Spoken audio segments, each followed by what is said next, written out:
Good evening, everyone. The Columbus Municipal School District votes to discontinue its contract with Golden Triangle Early College High School.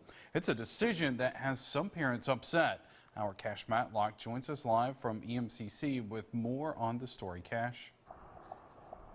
Blindsided. That's how parents say they're feeling after learning that the GTEC program has been discontinued. School board members say there are several factors that played into the final decision.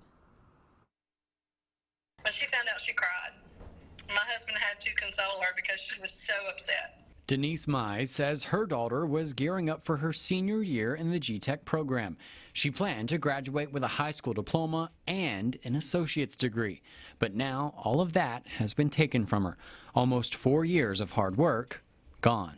It made me really angry because my daughter has invested so much time in GTEC. Because we chose GTEC, she cannot do extracurricular activities. So if she was to have to go back to Columbus High, she would miss out on that band scholarship that would help her with her college. Another parent, Shane Tompkins, has a son enrolled in the GTEC program. We've invested into it, and it's a 4-year program, and our son's a freshman, so we'd like to complete it because it has a lot of the aspects of I guess, education that we were excited about for our child. Jason Spears is the board president for the Columbus Municipal School District. He says the decision to end the program was a tough one. We have to look at everything from state law, we have to look at everything from the fiduciary responsibility of the finances, and we have to make a decision that for the community as a whole is going to have the greatest impact long term. One major deciding factor came to the board members' attention just this year. It was at risk for all the different public schools that are here in this area,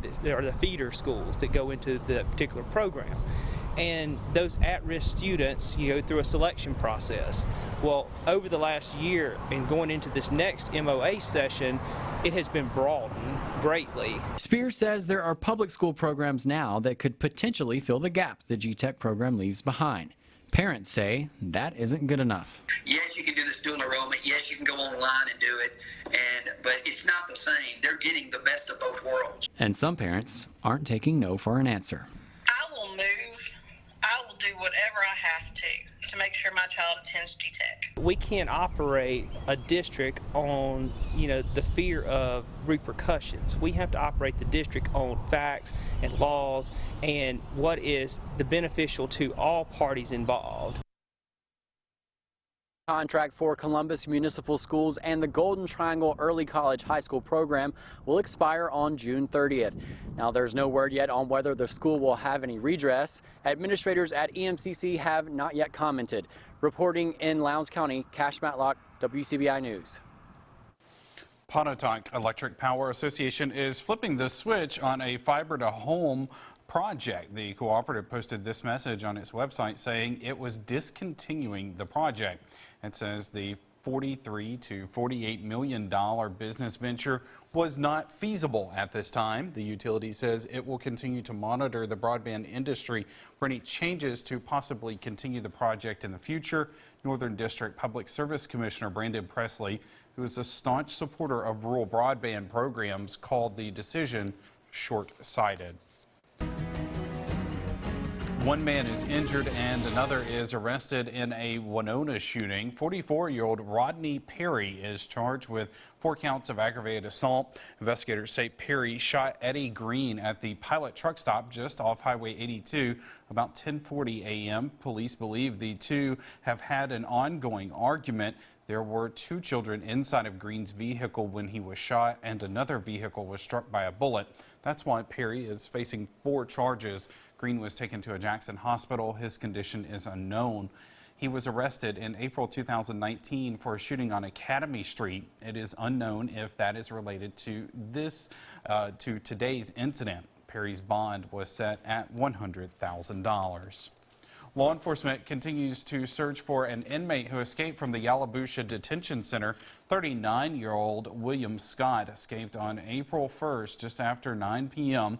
Scott has brown hair and blue eyes. He's about 5'8" and weighs 120 pounds. Yalobusha County deputies say Scott has ties to Tallahatchie, Panola, and Yalobusha counties. He was being held on a felony taking of a vehicle charge. If you know where Scott is tonight, call 911. A scary two-car crash sends a Columbus woman to the hospital this morning. The accident happened on Highway 45 North near Spurline Road about 11:30 a.m. State troopers say the car 81-year-old Renate Sellers was driving, tried to cross Highway 45 and collided with a Jeep driven by 30-year-old Justin Stokes of West Memphis, Arkansas. Traffic was backed up as crews worked to clear the scene. Sellers was taken to the hospital with injuries. Stokes was not injured.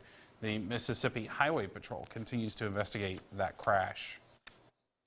It's shaping up to be a pretty nice Wednesday evening. We've cleared out all of the storms we had earlier and the rain. Temperatures in the 70s to low 80s, looking Tupelo still at 81. So the rain really going by the wayside right now, a mix of sun and clouds. Quiet for the rest of this evening, it would appear. We will have a chance for some gusty storms after midnight. So this evening, 70s quiet. After midnight, a chance for some storms. All of that will be gone by the time we wake up. There's a cold front to our northwest, and there could be a band of storms that will develop out there in Arkansas and West Tennessee tonight and then move into North Mississippi.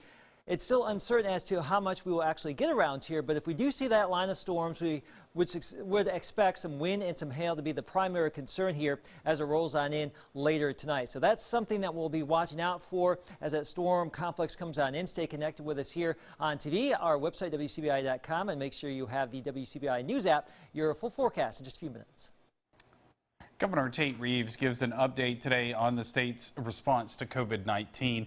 Reeves says despite pressure from the public, he will not close down churches. He says the government does not have the right to shut down places of worship. Instead, Reeves is asking pastors to not hold Easter Sunday services. The governor also explained how the state will determine when schools will return. We are looking at all of our options. I'll be speaking over the next several days with a number of local school superintendents, school administrators. I'll also be speaking over the next couple of days with our chairman of our board of the State Department of Education, as well as our director, superintendent, Dr. Wright, and others, and we'll make a decision, a joint decision, as we did when we initially shut things down until the April 20th date.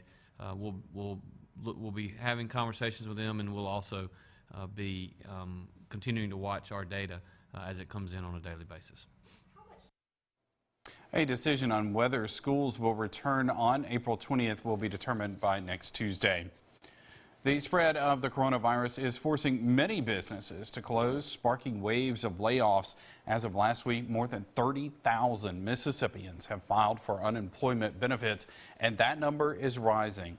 The CARES Act, passed by Congress and signed by President Trump, allows some who've lost jobs due to the pandemic to collect additional benefits.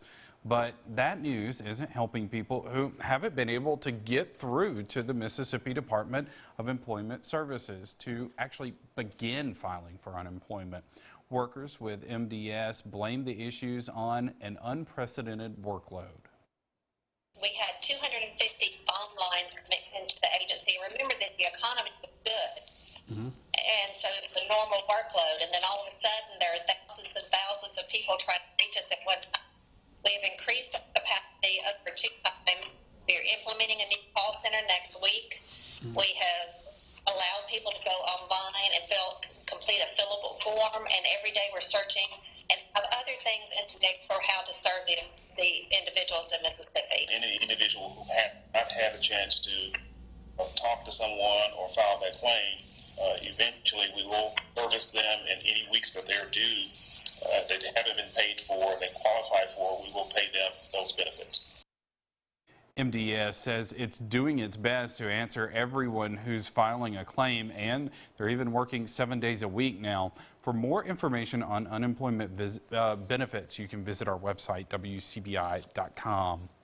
3 counties recently implemented curfews. Thus far, only 1 person has been cited. Oktibbeha County deputies report a man was cited after being pulled over early this morning on Buckner Street in Longview. The man could not provide a reasonable excuse to the deputy for being out on the road at 1 a.m. Winston and Noxubee counties report no citations being issued for the curfews in place in those counties. The city of Macon also implemented a curfew from 10 p.m. until 5 a.m. A person can be fined up to $500. The coronavirus pandemic is having an impact in Mississippi courtrooms. Allie Martin has more from Monroe County, where judges, attorneys, and staff are using technology and social distancing to ensure the justice system doesn't come to a halt. District 1 Justice Court Judge Sarah Stevens says the coronavirus has led to drastic changes. Normally when we conduct court, there might be anywhere from 20 people to 150 people in our courtroom on a given day, and that's just not safe anymore. The justice system cannot stop. People are also constitutionally guaranteed the right to a fair and speedy trial. This is why extra safety measures are being taken in Monroe County courts to make sure cases are being filed and heard. There are now plexiglass safety barriers to protect staff and the public in justice court offices. And some cases, like traffic violations, are being continued, but for others, time is of the essence. We are making special accommodations for cases involving domestic violence or emergency protective orders because we know those cases just can't wait. So we're coming in, even if it's on days where we don't have court scheduled, to make sure that those people aren't pushed back at all and they have immediate access to the courts and to a judge. Another change can be seen inside the courtroom. Instead of approaching the bench, the parties or their attorneys can ask questions or sign papers right here at this table. It reduces person-to-person contact while allowing the court to continue to operate. We are working with justice courts all across the state, and our clerks are as well. They're coordinating to find new ways for us to safely meet with these people so that their cases are heard and that they're not, unduly delayed in any way by having their case heard or presented before a judge. Stevens also has weekly Zoom conference calls with judges from across the state, where ideas are exchanged and suggestions made to help courts operate as smoothly as possible during these unique times. In Monroe County, Allie Martin, WCBI News. Judge Stevens is also an attorney in Monroe County. Well, coming up next, we will hear more about what pastors are doing to prepare for Easter Sunday. Stay with us.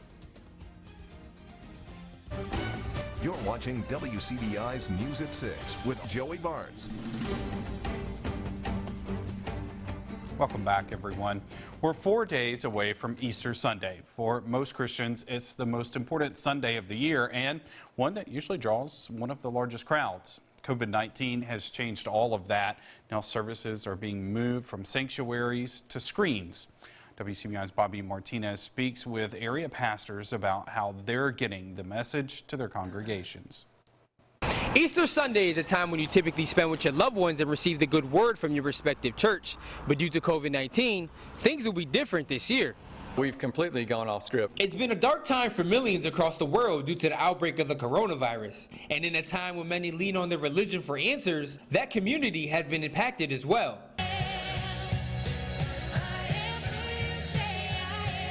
Churches have taken their services online due to social distancing and are now approaching one of their biggest weekends. Jason Morrow says his church is doing all they can to bring the resurrection message home. So Easter Sunday is still an incredibly big deal to all of us, and so we've adjusted. We are reaching our people the best that we know how, and encouraging them, and I'm looking forward to Sunday. Even though we won't be here all together, I'm still looking forward to celebrating Easter Sunday. Morrow says he wants people to have hope that this pandemic will soon go away. This message this Sunday is all about hope. It is the answer for those who may feel like that the darkness of the situation is too much, and I know that it's for a lot of people, that being at home for so long and with such uncertainty out there right now is really confusing and hard. Pastor Ken Nuss of Fairview Baptist Church in Columbus says even though people aren't allowed to physically attend church for the time being, there is another way folks can gather and participate this Easter weekend. So really encouraging our folks to spend extra time this week, this being Holy Week, preparing themselves and their family members, whether it's by FaceTime or whatever, where they can participate as a family. And for those who may be in need of someone to talk to, so we're really encouraging our folks, if they're feeling separated, if they're feeling isolated, to reach out and to call us so that we can visit with them, we can pray with them. Reporting in Columbus, Bobby Martinez, WCBI News. All right, Keith, looking a little stormy this evening and for Easter also. Yeah, we'll talk about Easter coming up in just a few minutes, but look at these big hailstorms out here in Arkansas, producing some big hailstones at this time. So that's the current view from radar. Our 3D radar slicing on into that shows how tall some of those cores are. So we're watching those storms back to our northwest. Some of those could slip in here after midnight. We'll talk about it next. WCBI First Alert AccuWeather Forecast with Chief Meteorologist Keith Gibson. So far, so good in our region today. No severe thunderstorm warnings, no active weather out there right now. We have the potential for some stronger storms later tonight after midnight, but for the near term, we're looking okay. That's our Durham's Pharmacy time lapse from Vernon. And in downtown Columbus today, we had a little bit of rain out there. You can see some of that moving through, and then the sun has returned. So as we get ready for this evening, things are looking pretty good. Some debris clouds from some of the activity we had earlier, but that's really about it. Temperatures are mild, mid to upper 70s and some lower 80s. Wind and hail just to our south, especially down here by Meridian, also across parts of Tennessee. There's our area. We have dodged everything thus far. Will we escape the rest of tonight? Probably not. We have big storms lined up from central Illinois down into Missouri and Arkansas. These are moving east and southeast. So right now, they are not on a trajectory to get down into our area. Later on tonight, we could have a wind and hail threat here. That's the primary concern after midnight if they do line up along the cold front. So by 7, 8 o'clock, they will be still way too far to our northwest here. So no near-term concern for us. But as we get into the latter part of the evening, after midnight, we're going to pause the clock here at 2 a.m. This particular solution is suggesting the strongest storm complex could be to our east, but we still have the front to worry about, and storms can line up along that front, so we can't rule out the fact that could be some gusty storms here, maybe some hail as well after midnight. All of that should be done by the time we wake up tomorrow morning. A mix of sun and clouds on our Thursday, and we'll dodge another system tomorrow night, some rain down there along the coast. High pressure for our Friday, sunny and cooler weather. So we'll get through tonight, and then we'll see what happens as we get into your Easter weekend. All modes of severe weather possible here, including all of Mississippi and Alabama for your Easter Sunday. I know, and probably not what you want to see here. Temperatures in the mid-70s, a chance for some severe storms here on Sunday with an area of low pressure moving on through here. So download the WCBI News app for possible storms later tonight, and also for this upcoming weekend and any day. We'll give you the forecast here. For tonight, 64 degrees, the best chance for rain and storms after midnight. But for now and for the next few hours, we're looking great, warm and quiet. And for tomorrow, look at this, upper 60s north, low and mid 70s to the south. Winds from the north at about 10 to 20 tomorrow. A bit breezy, but very pleasant here. Down into the 40s tomorrow night, much cooler Friday night, 42, only 60s Friday. Low 70s Saturday, some late day rain. We mentioned the chance for some strong storms Easter Sunday, 75. Next week behind that system, we're looking pretty good, some 70s and then some 60s with a mix of sun and clouds. The Diamond Dog season was cut short, and it's become a waiting game to see what their baseball future will be. More from head coach Chris Lemonis next in sports. CBI Sports with Tom Ebel is brought to you by your local Ford dealers. Go further. As the sports world continues to wait for normalcy to return, Mississippi State baseball head coach Chris Lemonis says the future roster of the Diamond Dogs will depend on what happens to the MLB draft. Due to the pushbacks caused by the coronavirus, the draft could change from 40 rounds to just 5, depending on the delays. Lemonis says players like Jordan Westberg and Justin Foscue have a good chance to go pro regardless of what the decision is, but nothing is certain for other pro-eligible players. Lemonis says the uncertainty makes roster building the hardest it's ever been. The hardest thing for me right now is they keep saying they're going to back the draft up and back the draft up. I mean, it's going to be a situation where we may not know our team in late July. That's the really hard part if this draft keeps getting pushed back. And, we're trying to make the best decisions, with our team and just trying to figure out, all the different possibilities that are going to happen during that time. But the Major League Draft is going to have a huge effect on our team. The MLB and Players Association agreed on a resolution that would have the draft as early as June 10th, its original date, or as late as July 20th. The signing deadline will be no later than August 1st. Need some good news today. Former Mississippi State head football coach Joe Moorhead buys lunch for the Starkville Police Department. Starkville PD thanking Moorhead on Twitter. Moorhead responding saying, "My family and I are very appreciative of everything you have done and continue to do for the community." So some good news to end Wednesday at 6 p.m. But we'll see you back at 10. We'll be back after the break. Enjoy your evening, but we are watching these storms back to the northwest. Look at those things developing, and those will be in here perhaps after midnight. So between now and then, we're looking okay. Those storms go away by the time we wake up, and we will have a pretty nice end to the week here. As we get into your Easter Sunday, Joey, a chance for some more strong storms. Yeah, we'll be watching those for sure. Of course. All right, thanks, Keith. Thank you for joining us, everyone. Have a good night.